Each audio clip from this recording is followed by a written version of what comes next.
নারী বা পুরুষ যেই হোক না কেন, ইচ্ছা করে যে এক ওয়াক্ত নামাজ ছেড়ে দিল, সে কাফের হয়ে গেল। ইচ্ছা করে কেউ যদি এক ওয়াক্ত নামাজ ছেড়ে দেয়, নামাজ পড়লাম না, মন চাইলো জোহরের নামাজ পড়লাম, মন চাইলো আসরের নামাজ পড়লাম না, এই ব্যক্তি আর মুসলমানের খাতায় নাম নাই, কাফের হয়ে গেছে, কিছু করার নাই। এটাই সত্য। কিয়ামতের মাঠে যখন সবাই দাঁড়াবে, সর্বপ্রথম হিসাব নেওয়া হবে নামাজের। যার নামাজের হিসাব ঠিক থাকবে তার সব হিসাব ঠিক থাকবে। যার নামাজের হিসাব ঠিক নাই, তার রোজা, হজ, যাকাত, সদকা এগুলো কোনো কাজে আসবে না। তাই মুসলিম হিসেবে আমাদের প্রথম কাজ কি?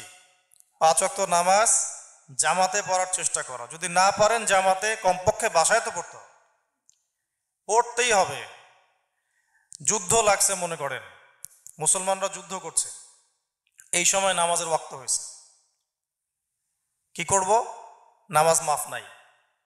যুদ্ধক্ষেত্রে একদল সৈন্য নামাজ পড়বে, আরেক দল সৈন্য যুদ্ধ করবে।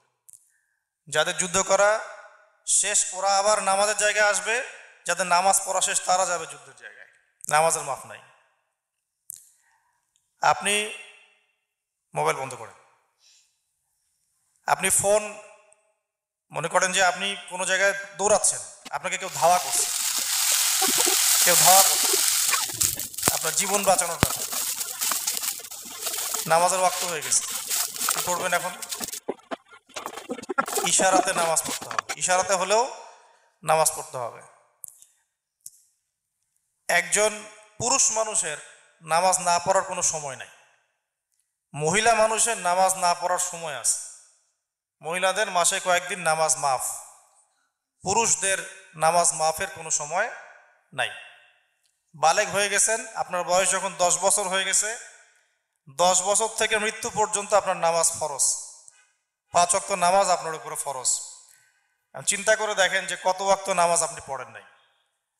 আর নবীজি বলছেন এক ওয়াক্ত নামাজ, এক ওয়াক্ত কেউ যদি ইচ্ছা করে ছেড়ে দেয়, যে পড়লাম না আমি, ইচ্ছা হইলে পড়লাম, ইচ্ছা হইলে পড়লাম না, ফজর পড়লাম না, জোহর পড়লাম, জোহর পড়লাম, আসর পড়লাম না, বা মাঝে মাঝে জুমার নামাজ পড়ি, ঈদের নামাজ পড়ি, 5 ওয়াক্ত নামাজ পড়ি না, আপনার নবী মুহাম্মদ সাল্লাল্লাহু আলাইহি ওয়াসাল্লাম বলেছেন সে ব্যক্তি কাফের হয়ে যাবে।